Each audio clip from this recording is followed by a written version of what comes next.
പ്രിയപ്പെട്ട വിദ്യാർത്ഥി സുഹൃത്തുക്കളെ, കാലിക്കറ്റ് യൂണിവേഴ്സിറ്റി 2026 ഡിഗ്രി അഡ്മിഷന്റെ ഭാഗമായിട്ടുള്ള third allotment Calicut university publish ചെയ്തിരിക്കുകയാണ്. നിങ്ങളുടെ ക്യാപബിലിറ്റി സെക്യൂരിറ്റി കീ ഉപയോഗിച്ചുകൊണ്ട് തേർഡ് അലോട്ട്മെന്റ് പരിശോധിക്കാവുന്നതാണ്. തേർഡ് അലോട്ട്മെന്റ് ലിങ്ക് വേണം, ലിങ്ക് എന്ന് കമന്റ് ചെയ്യുക. തേർഡ് അലോട്ട്മെന്റിൽ നിങ്ങൾക്ക് അലോട്ട്മെന്റ് ലഭിച്ചതെങ്കിൽ നിങ്ങൾ മാൻഡേറ്ററി ഫീ അടക്കുക എന്ന് പറഞ്ഞാൽ നിങ്ങൾ ഇതുവരെ മാൻഡേറ്ററി ഫീ അടക്കാത്തൊരു വിദ്യാർത്ഥിയാണെങ്കിൽ മാൻഡേറ്ററി ഫീ അടക്കുക. SC, ST, OEC വിദ്യാർത്ഥികൾക്ക് 155 രൂപയും മറ്റുള്ള വിദ്യാർത്ഥികൾ 610 രൂപയുമാണ് മാൻഡേറ്ററി ഫീ അടക്കേണ്ടത്. മാൻഡേറ്ററി ഫീ അടച്ചു കഴിയുന്നതോടുകൂടി നിങ്ങൾക്ക് അഡ്മിറ്റ് കാർഡ് ലഭ്യമാകും. ആദ്യം മാൻഡേറ്ററി ഫീ അടച്ച വിദ്യാർത്ഥികൾക്ക് തേർഡ് അലോട്ട്മെന്റ് ഉണ്ടെങ്കിൽ അഡ്മിറ്റ് കാർഡ് ആദ്യമേ അതിലുണ്ടായിരിക്കും. അല്ലാത്തവർക്ക് അഡ്മിറ്റ് കാർഡ് മാൻഡേറ്ററി ഫീ അടച്ചു കഴിഞ്ഞതിന് ശേഷമാണ് ലഭ്യമാകുക.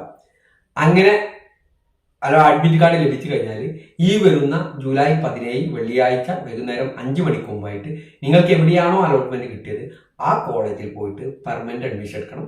പെർമനന്റ് അഡ്മിഷൻ സെക്കൻഡ് അലോട്ട്മെന്റ് പോലെ തന്നെ 2 തരമാണ്.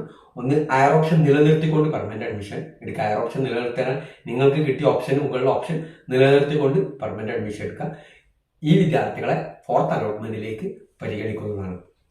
മറ്റുള്ള വിദ്യാർത്ഥി നിങ്ങൾക്ക് കിട്ടിയ ഓപ്ഷനിൽ നിങ്ങൾ തൃപ്തികരമാണെങ്കിൽ ഹയർ ഓപ്ഷൻ ഡിലീറ്റ് ചെയ്തുകൊണ്ട് നിങ്ങൾക്ക് പെർമനന്റ് അഡ്മിഷൻ എടുക്കാൻ സാധിക്കും. ആ വിദ്യാർത്ഥികൾ അതോടുകൂടി ആ കോളേജിലെ സ്റ്റുഡൻ്റ് ആയിട്ട് മാറുന്നതാണ്. അവർക്ക് ഇനി എഡിറ്റിങ്ങോ മറ്റു നടപടികളൊന്നും ഉണ്ടായിരിക്കില്ല. ഹയർ ഓപ്ഷൻ നിലനിർത്തുന്ന വിദ്യാർത്ഥികൾക്ക് എഡിറ്റിംഗ് സൗകര്യം ഉണ്ടായിരിക്കുന്നതാണ്. എഡിറ്റിങ്ങും ഇതുവരെ രജിസ്റ്റർ ചെയ്യാത്തവർക്കുള്ള രജിസ്ട്രേഷൻ ഈ വരുന്ന ജൂലൈ 20 മുതൽ ആരംഭിക്കുന്നതാണ്. അതിൻ്റെ അപ്ഡേഷൻ പിന്നീട് നമ്മൾ നമ്മുടെ ഹെൽപ്പ് ഡെസ്കിൽ നൽകുന്നതായിരിക്കും. Okay, thank U.